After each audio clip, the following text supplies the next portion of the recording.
All right. Well, welcome.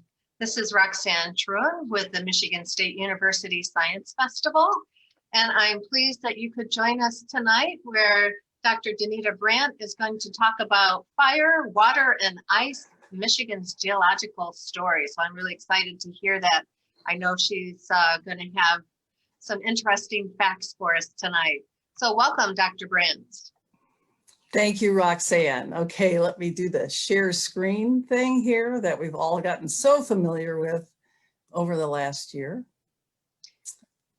And, all right, great. Yes, fire, water, ice, Michigan's geological story. I'm a geologist. I'm in the Department of Earth and Environmental Sciences here at Michigan State. I'm a paleontologist by training, invertebrate paleontologist, meaning studying animals that don't have backbones. But I'm also a student of Earth history. And what we're going to do tonight, as you're having your dinner, we're going to take a trip. We're going to take a trip through time and learn what rocks and fossils tell us about Michigan's geological history. So this is the question: how can we know what happened in Michigan millions and even billions of years ago? Were you there? No, we weren't there. But fortunately, rocks and fossils tell us about changes in life and environments through time. And learning to read that story written in the rocks and fossils is what being an earth scientist is all about. So we're going to take a trip through time today, this evening. And as for any trip, we'd like to have a map. And so this is the map we're going to use. It is a little different from a road map. There are no highways on here. You see, it's very colorful. And the different colors, what do the different colors mean? Well, let's look at our key. Here's the key to the colors. And we see that it's labeled 2.5 billion years. So there's time. There's our time axis. And the different colors are coded. They're labeled with these names like Cambrian, Ordovician, Silurian. Those are different slices of geologic time. So the map is coded according to how old the rocks are in the different parts of the state. That's our map. We call it a Bedrock Geology Map. It's the rock that we would see if we went outside and scraped off all the dirt and the sand and the gravel, what we call the unconsolidated sediments that cover the solid rock. So scrape that all away, and this is the pattern of rock ages that would emerge. That's our map. We are approximately there with the red star, and well, I am. I don't know where you are. I guess you could be from all over, but we're going to start our journey here. That's the approximate location of where I am in East Lansing at Michigan State University. And we're going to go to the Upper Peninsula, Michigan's Upper Peninsula. If we were to make that drive from here to Marquette, Michigan, it's about 400 miles. So we're covering 400 miles geographically and 2.5 billion years chronologically. So as good geologists, we like to tell Earth's story in order, in chronological order. So as our key is arranged with the oldest on the bottom and younger towards the top, we'll start at the beginning. Whoops.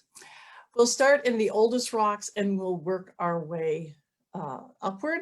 And we find these oldest rocks, I don't know how the colors are coming out on your screen, but this area here at the bottom of our key, it says Archean. That's the name of the slice of time, the eon, that these oldest rocks in Michigan belong to. So we go to Michigan's Upper Peninsula in the Marquette area. Our question is, what do the rocks and fossils of the Marquette area tell us about Michigan's geologic history? Well, let's take a look. Marquette. There are so many fascinating different rock types, but I want to concentrate and show you just a couple.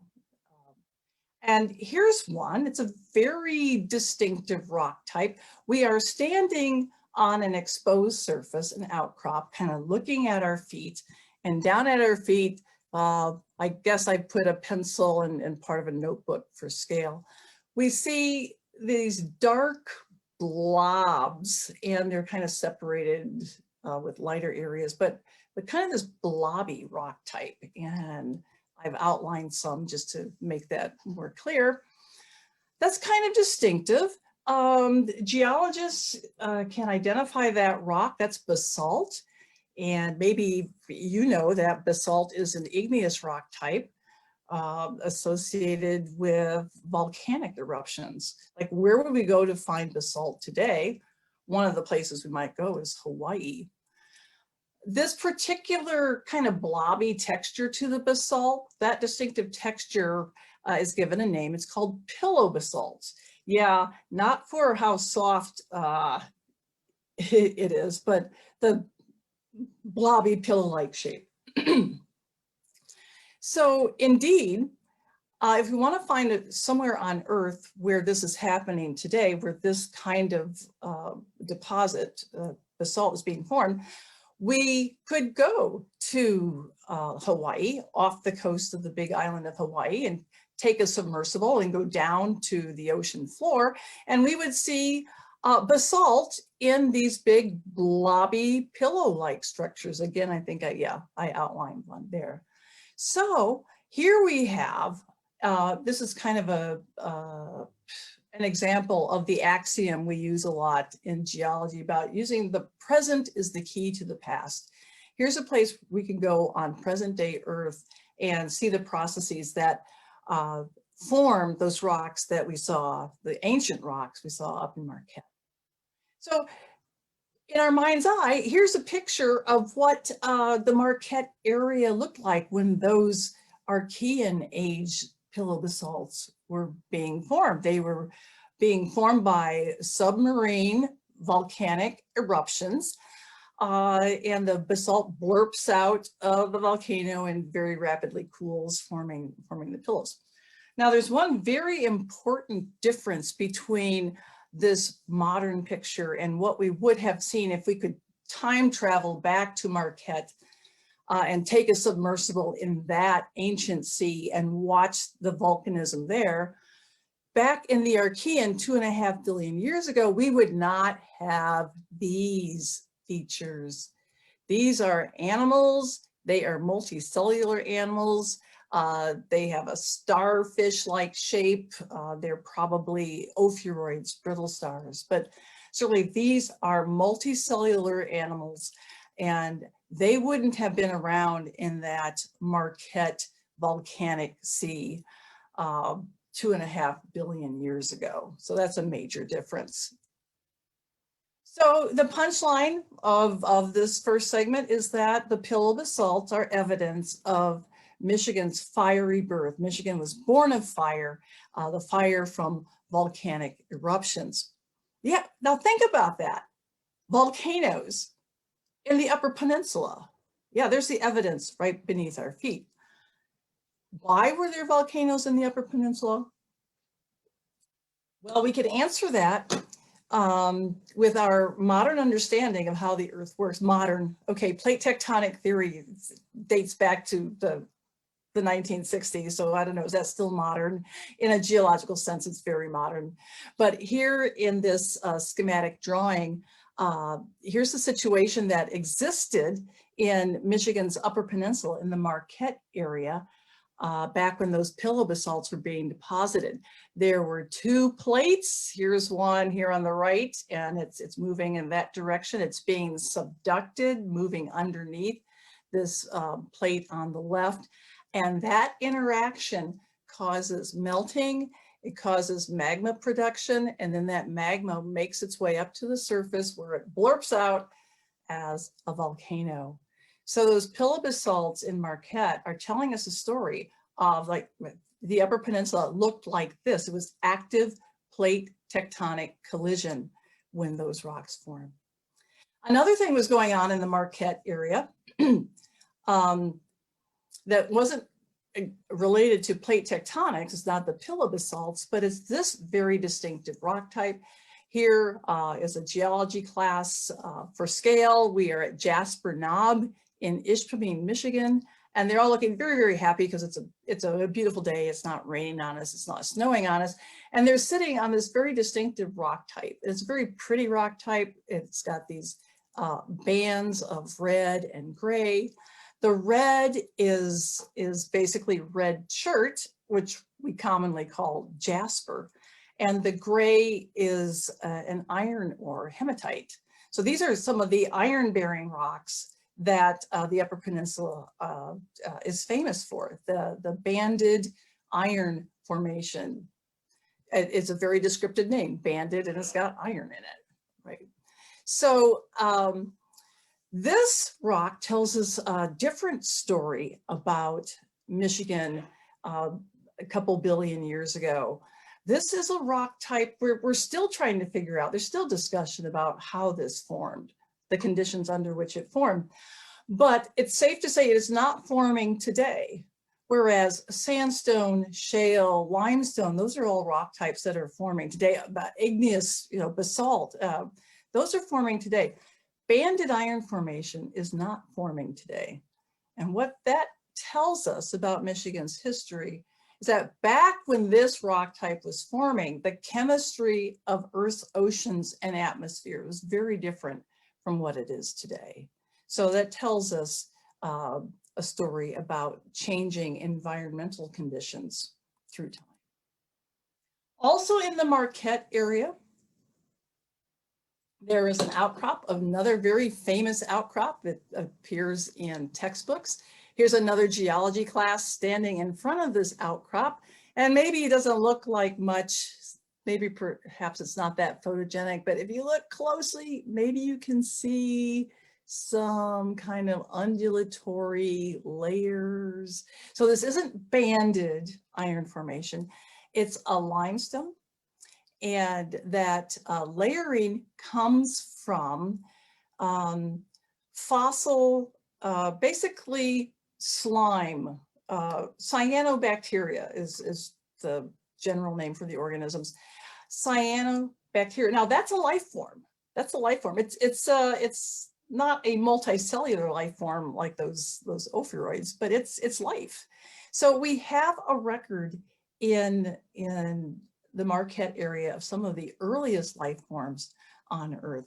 What we're looking at here on the left is a polished slab of a rock that is formed by a layer of cyanobacteria forming a sticky, slimy layer that then traps sediment grains, and then so that produces a lighter layer of sediment grains, and then another layer of bacterial mat, and then that traps another layer of sediment. So you get this layering.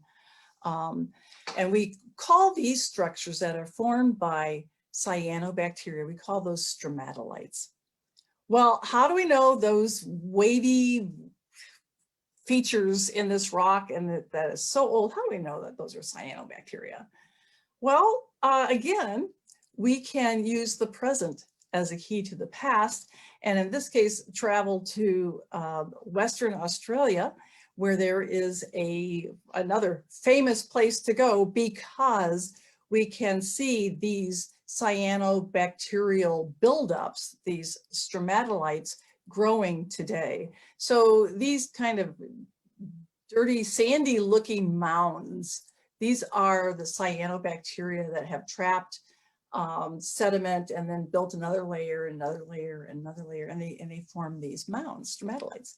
And here's a modern day scientist looking very pleased to be at such a famous and significant locality. Yeah, again, an example of where we can use the present day situation to help us explain the past. So this is an artist's depiction of what early Earth, not earliest Earth. Earth had a very fiery and violent beginning by space debris slamming in and accreting. But once the the accretion part, the high impact part of our history was over, and Earth had cooled enough so that water could accumulate at the surface. Obviously, there's an ocean shown here. Volcanoes, still lots of plate tectonic activity, volcanoes. We've got thermal springs shown here in the foreground. And then there are those footstool looking like mounds, stromatolites, in the shallow environment. Just an aside, so that makes cyanobacteria the organisms that build these stromatolites. That makes them the most successful organism on Earth, if for no other reason that they've been around from the earliest life forms, and they're still around today. So if longevity is a measure of success, the cyanobacteria have it down. And again, we have a record of stromatolites, very old stromatolites in Michigan's Upper Peninsula. Well, now we're going to make another stop. We're going to go a little bit west of Marquette. We're going to go over here to what Michiganders would recognize as the Keweenaw Peninsula. If we check our key, we see we are in younger rocks of the lower and middle Proterozoic. And the kinds of rocks we find there, again, there are a variety of rock types, but I wanted to show you, because I think it's a very pretty rock, on the right here. And I'm sorry, I don't have a scale. That's a boulder, maybe a couple of feet across. And in that boulder, it's broken open and there are cobble size rocks. So if you had to put a name on this rock, you'd call it a conglomerate. Conglomerate, which is a mixture of rock sizes and rock types. This dark pebble is almost certain, it's not a pebble, that's a cobble size, a rounded cobble of basalt. So we find conglomerates forming today near slopes, near the base of a mountain, near wherever sediment can accumulate quickly and then just kind of stay there and not get, it hasn't been transported and sorted yet. So we find what we call the Copper Harbor conglomerate, and we've, among other rock types there. And also, of course, if you know Michigan geology, you know that we are famous for our copper deposits as well. Marquette has the iron, the Keweenaw has the copper. What do the rocks and fossils of the Keweenaw Peninsula tell us about Michigan's geological history? Well, we're going to concentrate on rocks here. We've got the Copper Harbor conglomerate, and we've got copper. We can explain both with a different tectonic setting. So in this diagram, we're looking at the Earth's crust. That's this light colored layer, and it's sitting on upper mantle. And what's happening here is that the crust is being pulled apart. Basically, a new plate boundary is forming as what was once a solid plate is starting to rift, starting to tear apart. And as that plate is thinning and stretching, the middle of the rift falls, basically the floor falls out and you form a valley. It's called a graben. We call it a rift valley. And these are low areas. And what's going to happen is that the sides of the valley are going to start eroding, and all that material will fall into the rift valley and form that conglomerate at the base of the slope. The other thing that's happening in this rift zone is that magma is making its way upwards in this fracture in the crust. And as it happens, for whatever reason, and reasons that I don't understand, and I'm not sure that,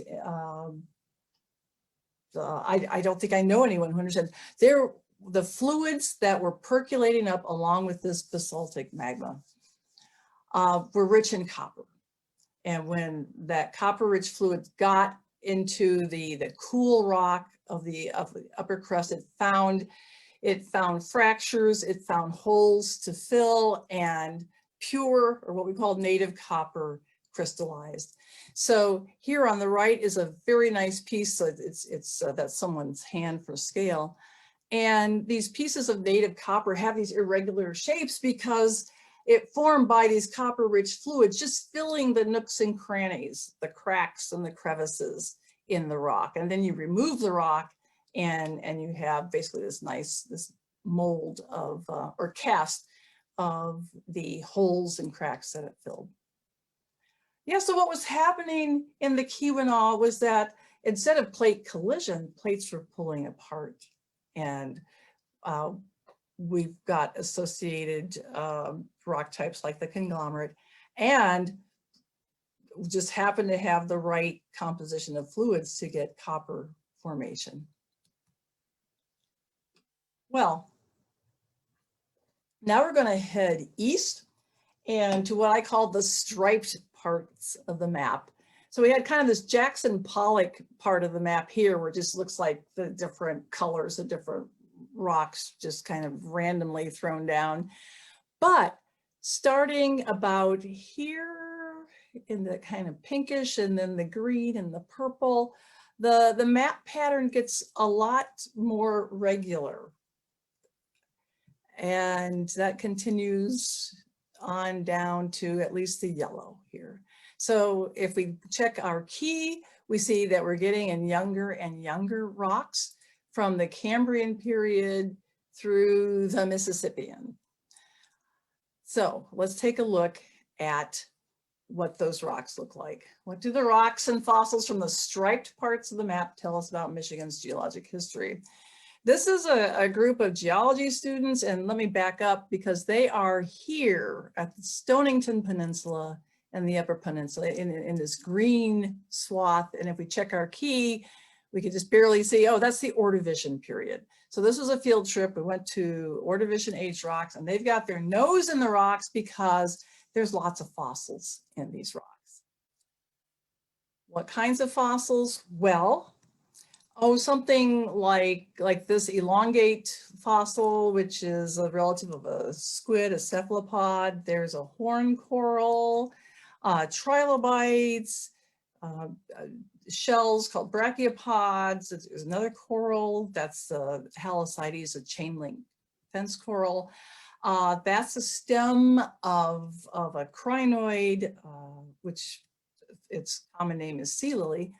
We put all those together and we can reconstruct an ocean floor community that looks something like this. And the key here, so these are all fossils that we can find in the Paleozoic. And the key is corals, cephalopods, crinoids, trilobites, brachiopods. They all lived in a shallow marine environment, in the ocean. They didn't live in lakes, they didn't live in freshwater, they didn't live in rivers. Their presence indicates the presence of an ocean that was depositing the sediments and trapping and burying these animals that were living in that environment. So yeah, the fossils of the striped parts of the map indicate that Michigan was covered by a shallow and tropical sea. So Michigan is quite a bit different than it is today. We are not covered by a shallow tropical sea, let alone tropical environment. A lot can happen in a couple million years. Our state stone plays a part in telling us about Michigan's geologic history. So here is our state stone in probably the form that most people recognize it, nicely already polished. I have another one, just a similar one here in my hand. This is the Petoskey Stone. It's called that because you find them around Petoskey. What a lot of people don't know, even if you know that our state stone is actually a fossil, and even if you know what kind of fossil it is, I guess we could, Roxanne, let's pause for a second and let someone answer that in the chat maybe. But what a Petoskey stone is, what animal it is, or what kind of fossil it is. You can answer in the chat on Facebook or Q&A or chat if you're listening in on the Zoom webinar.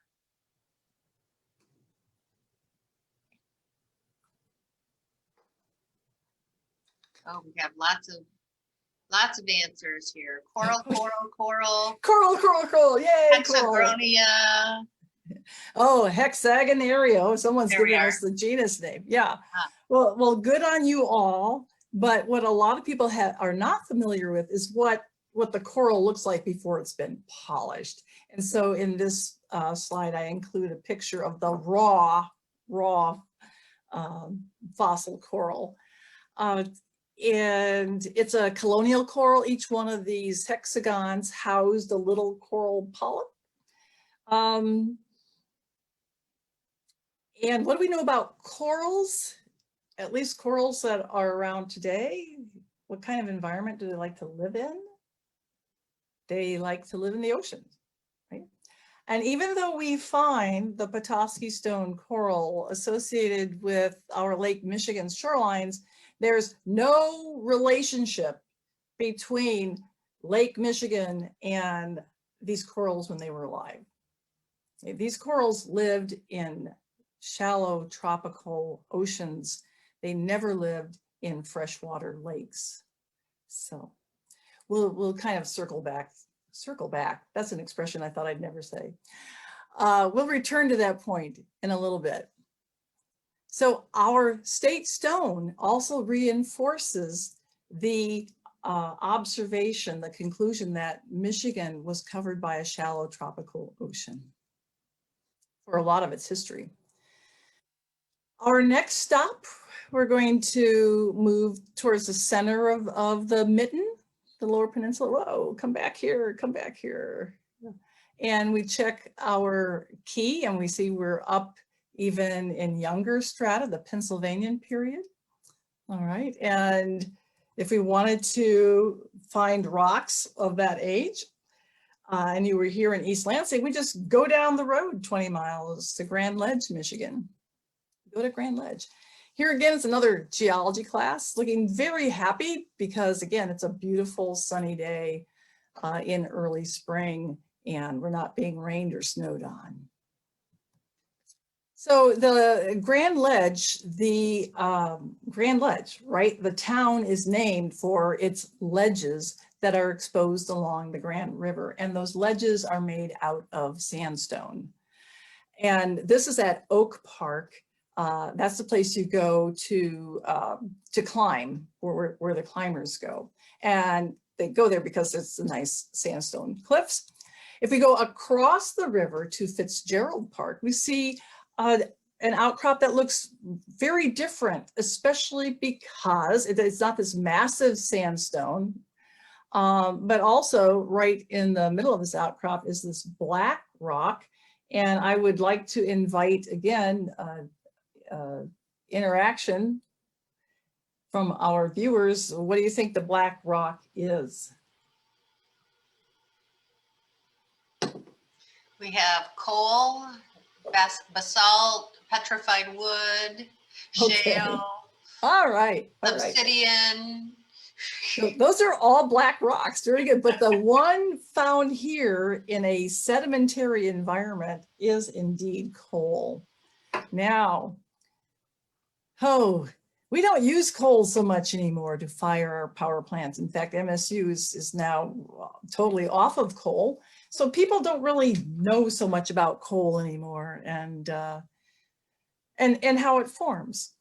But coal forms from plant material that is very abundant and dies and is trapped in stagnant swamps.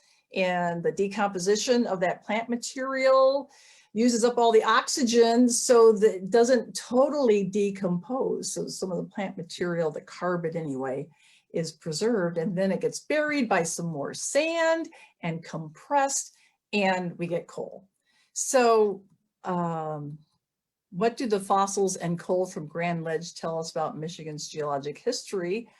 If you're really lucky, you can find fossils that look like these. And what are these? Well, let me go to the punchline. They're all different pieces of an ancient tree fern. We've got pieces of the bark, and that looks very different from pieces of the main roots.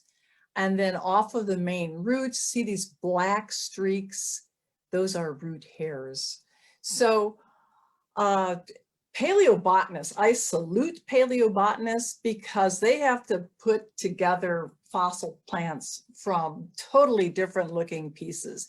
You might get the leaf, you might get the flowering structure if it was a flowering plant, and to put together, to try to figure out which fossils go together, that's quite a feat. Anyway, but these are the fossils of Grand Ledge, and it's showing us that there were plants, and these aren't algae, right? These are trees. These are trees that are living on land. They're not living in a shallow marine environment. In fact, here is a kind of famous diorama that you used to be able to see at the Field Museum in Chicago. And it shows what Grand Ledge, Michigan probably looked like back when that coal swamp was forming. So no shallow seas. We have records of millions, hundreds of millions of years of shallow sea that left behind Petoskey stones and trilobites. But by this time, at this point in our tour, those seas have drained away. They've drained away for the last time. And that record is preserved in this coal swamp.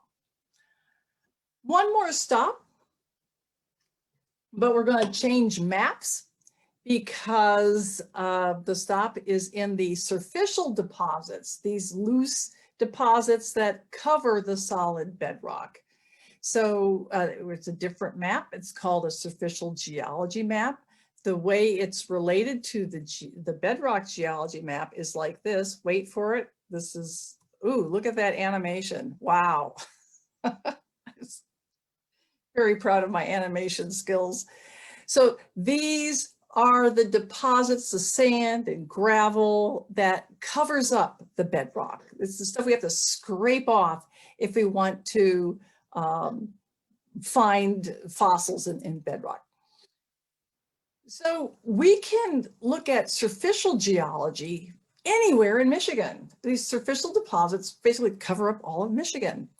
So the other thing about the superficial geology map is that the colors don't mean the same thing they do on the bedrock map. On the bedrock map, the colors indicated different ages.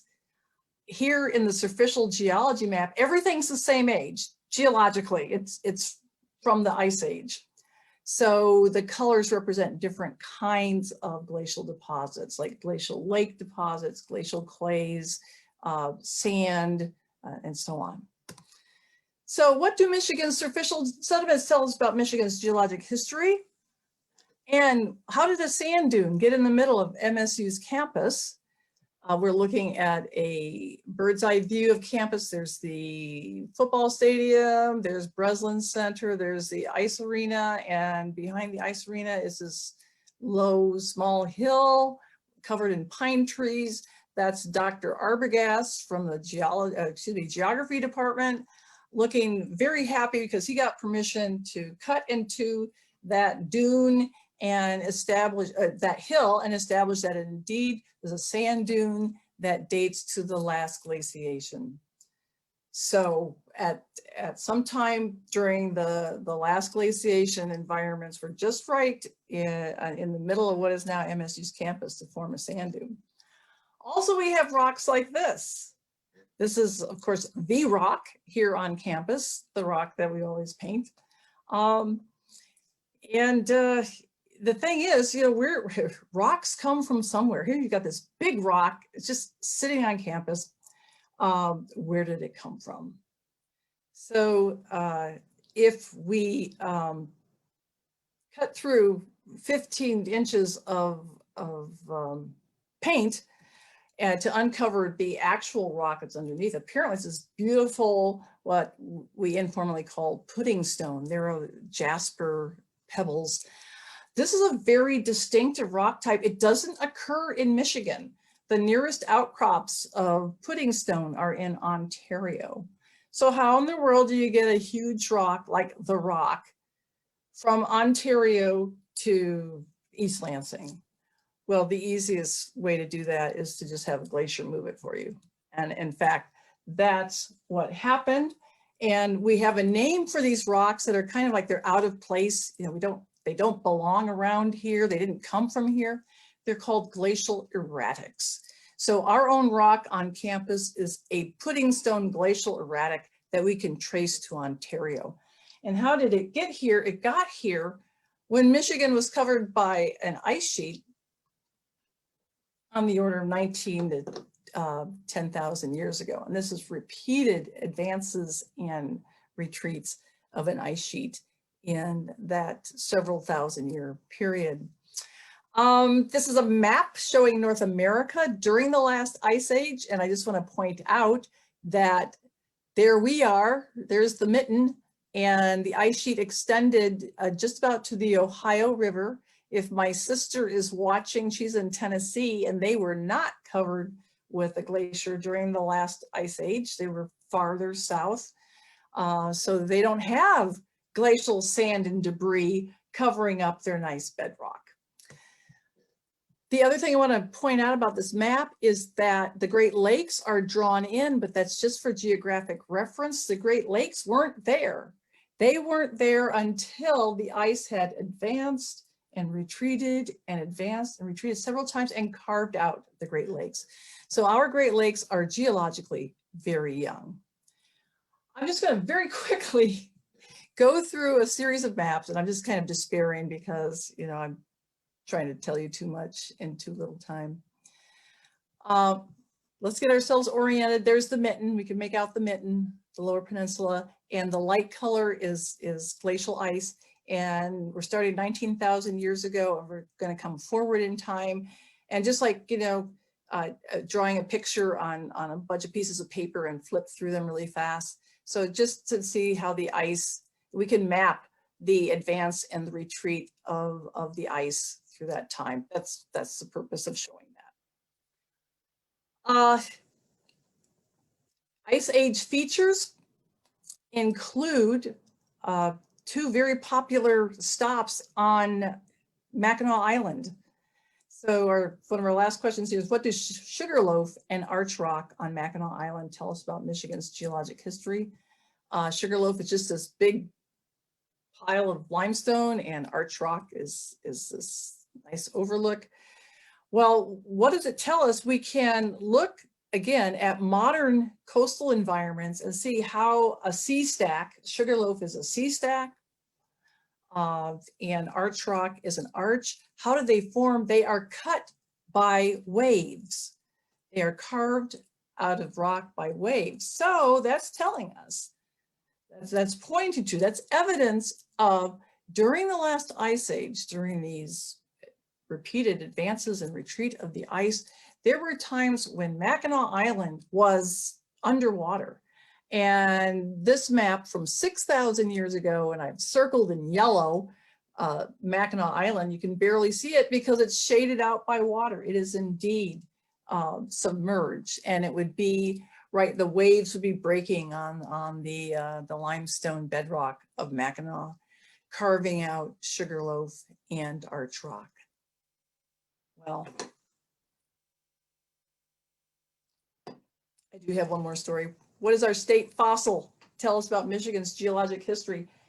Wait, you said we already talked about that. No, we talked about our state stone, the Petoskey Stone. Even though it's a fossil, it's our state stone. Oh, I don't know, 10 years ago, so a third grade class decided we needed a state fossil. And they decided on this animal shown here, one of the fossil elephants, because they are relatively abundant as fossils in Michigan. And the story I want to tell you is how to tell a mammoth from a mastodon, because we have both in Michigan. And the easiest way to tell them apart and to tell things about them is by looking at their teeth. So let me see what I'm doing here. Yeah. Tum-tum. So I have a Mastodon tooth, a molar. It's a resin cast. It is bumpy. It has cusps like our molars do. The elephant had one on the bottom and one on the top, and they would come together and in a kind of shearing scissor-like motion. So this is a tooth that is adapted for eating soft vegetation like leaves. So we can reconstruct the mastodon's habitat. It lived in a woodland habitat. Its teeth tell us about the habitat it lived in. In contrast, mammoths, the other fossil elephant that we do have some in Michigan, but we have more mastodons than mammoths. They have a very different looking tooth. It's still a huge tooth. These molars, individual molars, are like the size of my head. Very different chewing surface. It's flat and it's well suited for grinding. And what do you have to grind? You don't have to grind soft vegetation. You have to grind tough vegetation like grass. Grass is tough stuff. Grass has crystals of quartz in it. So we can tell from mammoth teeth that they lived on grass, and so they lived in more open grassland habitats. We have more mastodons than mammoths in Michigan, indicating that Michigan during the Pleistocene had more woodland habitat than grassland habitat. Okay, now we're going to summarize, wrap up. On the right is a column that shows schematically the kinds of rocks deposited in Michigan, preserved in Michigan. And chronological order, the oldest rocks in Michigan tell the story of plate tectonic collision, the volcanic pillow basalt, the banded iron formation, abbreviated here, BIF. Then, oh dear, I'm going the wrong way. Okay, a little bit later, we have rifting, the plate tectonic pulling apart and the formation of copper. Then all the plate tectonic activity ceased, quit. And we're only about this level in the stratigraphic column here. What happened next? The shallow sea covered North America, well, covered our part of North America, covered Michigan, and that's represented in this column by all this blue limestone and gray shale, and this is all shallow sea deposits throughout most of our stratigraphic record. And then the seas receded and we had these coal swamps, and that's shown here. The coal shows up at these little black pieces here. And one more thing, at the top of the column, we've got glacial ice erosion and deposition from the last ice age. There it is. And this story is all told in this shorthand, this geologic shorthand in this stratigraphic column. Well, our story is over, except someone's going to ask me, so I'm going to beat you to the punch. What about the dinosaurs? What do Michigan's rocks and fossils tell us about Michigan's geologic history during the time of the dinosaurs? It tells us we have no rocks preserved from that time. Well, we have a little bit. We have a little bit, that pink there that I did not talk about on the map. The pink has fossil pollen that is dated to be Jurassic, which is the time of the dinosaurs, but we have no dinosaurs. What the fossil pollen tells us, what we can reconstruct, is that Michigan's environment during the Mesozoic was dry. It was high and dry. It wasn't wet. There was not a lot of vegetation. There weren't places where sediment could accumulate and be preserved, like lakes and rivers and shallow oceans. So what was going on in Michigan during the Mesozoic was erosion, erasing the record. So there was land. I mean, Michigan wasn't like a black hole. It doesn't just disappear because there's no Mesozoic rock. It's just that record is not preserved here. That sediment was eroded and deposited somewhere else.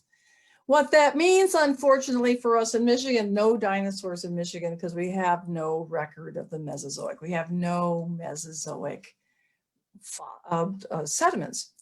I was talking with Roxanne before the presentation started, and if we lived in Montana, dinosaurs would be very common as fossils, because west of the Mississippi, that's where a lot of Mesozoic sediments were deposited. We are east of the Mississippi. We were high and dry for the Mesozoics. We got no dinosaurs. So to wrap up, Michigan's geologic history is written in the rocks and fossils under our feet. It's a story of fire, water, and ice. By studying the rocks, we can tell whether they formed at the surface of the earth, what the environment was like when they were formed, the order in which they formed. The fossils tell us what the animals ate, and we can tell about their behavior and more, what the environment was like where they lived, and how old the rocks are in which we find them. So, phew, that was, remember, we covered 2.5 billion years. So, 40 minutes is really, it's flying through there. But thank you for your attention. And if we have time for questions, I'd be glad to try to answer them. We do have a little bit of time. We have another talk coming on at 7, but it's on a different channel, so we can take some time to answer some of these. And I'll try and pick some of the most common ones. A couple of questions came in about the salt deposits under Detroit, where all the salt is mined, and where they came from. Well, the salt under Detroit and gypsum under Grand Rapids, those are evaporite minerals.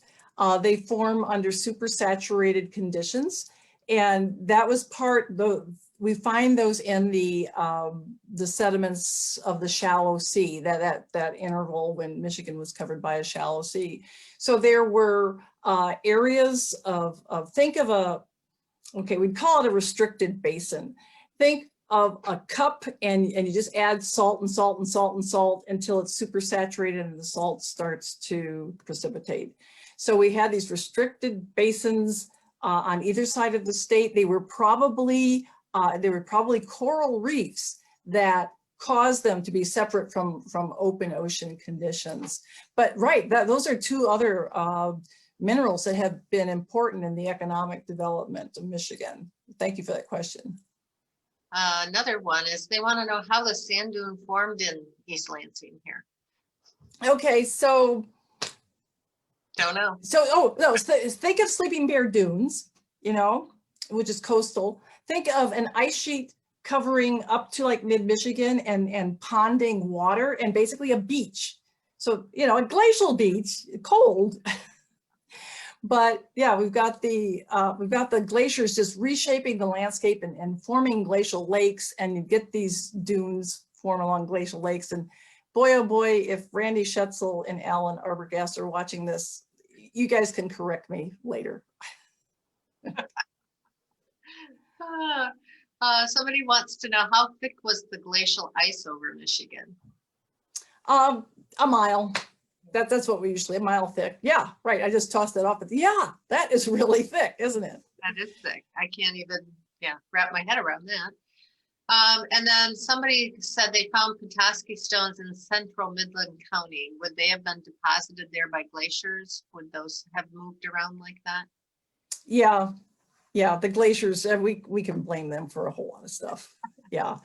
In Midland, the nearest Devonian bedrock would probably be near the thumb.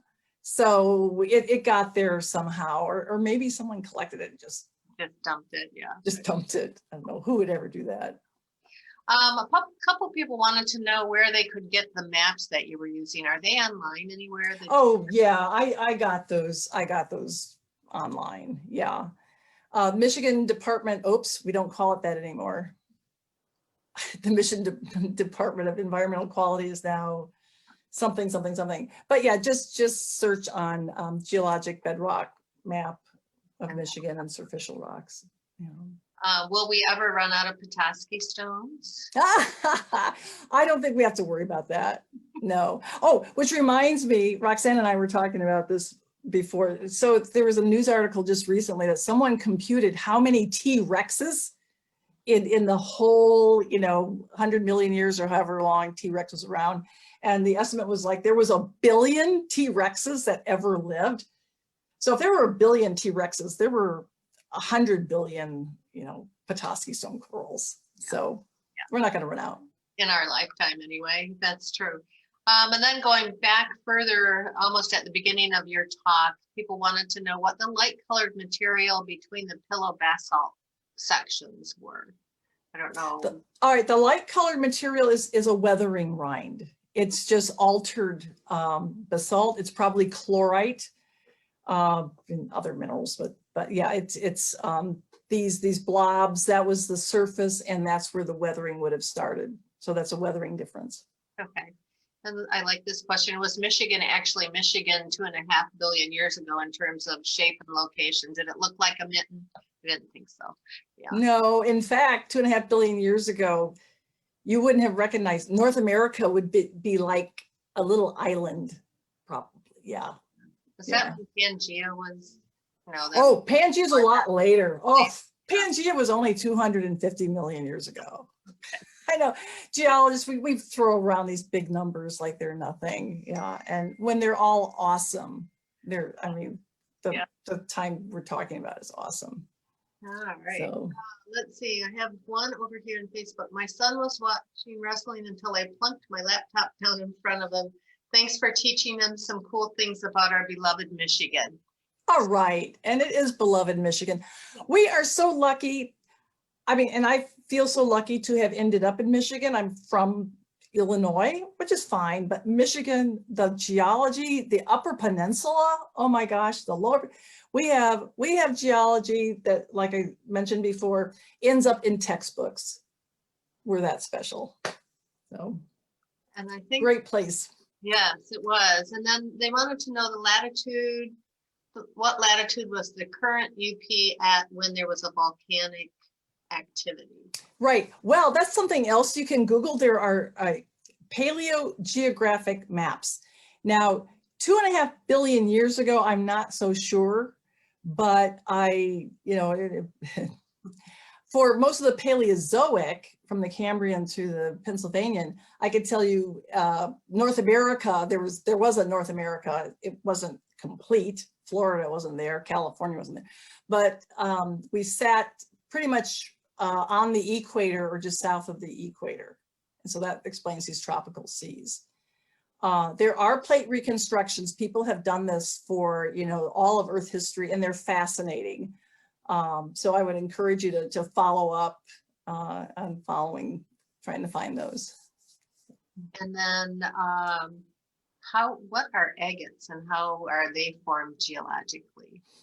Well, agates are basically quartz, and they're famous because they have the layers. I don't know a lot about them except that they are formed by igneous processes. So they're quartz in these hot fluids that are coming up from deep in the earth. And I think they're like an agate beach up in the UP somewhere. Oh yeah. The Upper Peninsula is famous for its agates. Yeah. And is the green stone our state stone? I do see that green stone everywhere. I think so. I think it is. Yeah. Gem quality greenstone. Yeah. And that's what it's called. It doesn't have a fancier name than just a green. Oh, it might. I'm not a gemologist, I'm sure, but I just saw someone ask a question about, do they know where the plates are going to be, millions of years from now? And yes, I mean, there are projections. And again, I, would encourage you to, Christopher Scotese is the person who did a lot of these reconstructions. We know which way plates are moving now, and we know rate, we can measure the rate, and so we can make these, projections. And yeah, if you're interested in finding where to buy real estate 250 million years from now, coastal real estate, might want to look up those maps, but maybe we won't be concerned with that in 250 million years. Yeah. Somebody was helpful and put the official name for the greenstone.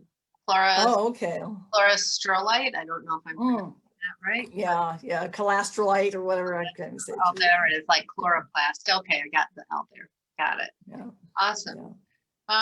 And then somebody did put in the Q&A a link to where all the maps can be downloaded. So yay! Thank you for that. Thank you for that. And then I guess we'll end on this because I find it fun. The book Indians, Jack, and Pines has reference to whales swimming in Lake Huron. How true do you believe that is? Okay, that's controversial. But there have been whale bones found in Michigan, and it's like, how did they get here? And maybe it was trade, but certainly certainly the St. Lawrence Seaway hasn't always been exactly the same. They have to get over the Niagara and the escarpment, Yeah. Niagara Falls. That was kind of problematic. But hey, yeah, I'm sure it makes a great story. Yes, yes, awesome. And then I guess one last question then. Someone asked where the lower and upper peninsulas ever connected by a land bridge. Oh yeah, oh yes. In fact, they were connected until the glaciers carved out the weaker bedrock. That was all we could have walked. There was no Lake Michigan. There were no lakes before the last the Pleistocene glaciation started about 20,000 years ago. Yeah, there might have been a river. There might have been a creek, started out as a river, and the glaciers just gouged out and enlarged those. Yeah. Questions just keep pouring in. So I know. At some point we have to stop. But do you want to answer more, or do you want to call it? Hey, I'm good. This is the fun part. I'm sorry I talked so long. There's a lot to know about Michigan. My kids make fun of me because every time I go to a beach, I'm out there looking for rocks, because you never know when you might get that super special one. Yeah. Yeah. You're just not going to find a dinosaur. No. Have to travel somewhere else. Where is the oldest exposed rock found in Michigan? West of Marquette, turn south towards the town of Republic. There are outcrops of granite and gneiss, and those are the oldest rocks in Michigan. They're even a little bit older than the pillow basalts. Awesome. Yeah, and it's a very pretty pink granite, and I have a piece of it somewhere, but yeah, I guess it's in my office. But yeah, the oldest rocks in Michigan. Awesome. I'm going to have to check that out the next time I'm up in the UP. How shallow were the shallow seas? Okay, yeah, shallow is a weasel word. Think of snorkeling off of Florida. Think of like continental shelf. Yeah. Maybe up to 250 feet, certainly all in the photic zone. So yeah, when we say shallow, it's deeper than our knees, right? But tens of meters, probably. Okay. Good question. Yeah. Let's see. So I could put in a plug for Fossil Day, National Fossil Day, which is observed in October, and at the MSU Museum, we do activities in relationship to that. And in February, we do a Darwin Discovery Day, and everything was online this past year. But I think I saw something about how can I get my rocks identified. One of the things we do at Darwin Discovery Day, we have experts on hand. I'm there to help identify fossils, and that's a day when you can bring things up. Once we're back to face-to-face. For ID. We actually did try doing ID online this year. It worked out okay. Interesting. And it's a great event. I've been a number of times. I love that event. Who doesn't love fossils? Yeah. Explain the 100-inch maybe of solid clay in places like the Saginaw Valley Lake Plain. Seems not enough time for that much deposition in interglacial lakes. So I don't know how clay fits with geology. Clay is just very, very fine grained. It's mud. Yeah. And it's characteristic of glacially dammed lakes. And so the area around Saginaw, really, really flat. And the area as you drive south from Detroit to Toledo, flat, because you're driving across a glacial lake, the bottom of a glacial lake. And I don't know what the problem is with explaining any particular depth of clay. I mean, it depends on what the source area is. And you've got this really big source for clay. You've got a glacier, this huge glacier that has ground up bedrock into rock flour, and that washes out from the glacier, and it's totally smoothed our topography where these lakes were dammed. That's why southeast Michigan is so flat, and the Saginaw area is so flat. Those are glacial lake plains. Okay. And then you talked about the, someone wanted to know if you have events posted somewhere for MSU Geology, and you mentioned the 2 museum events. Does the Geology department have a website as well, or should they just go to the museum page? Those 2 events are pretty much what Right. we carve out. Well, those plus Science Festival, Plus Science Festival. So right. that's 3 events in a year, and then they make us work the rest of the time. So they don't let us have this much fun all the time. So yeah. And then I'm not sure if this was covered, but what kind of corals actually are the Petoskey stones made out of? The genus is, well, it used to be called Hexagonaria. It is a colonial rugose coral, if you want to, look that up. Not closely related to modern corals, but certainly, the same basic features of little polyps living in these calcium carbonate skeletons. So, well, I don't want to miss the talk about the Just going to say bird. we need to get to the big rock. So we have to cut this off. It's past our time. Thank you all for listening. The Science Festival is continuing now with another presentation about the giant bird, the rock, and then followed by archaeology tonight. And we have other things going on throughout the end of April. So check out. Roxanne, how do we get to that other talk? Go to sciencefestival.msu.edu, click on the schedule, and then just click on the link and it'll take you there. Great, thank you. All right. And thank you all for coming. All right. Good night, everyone.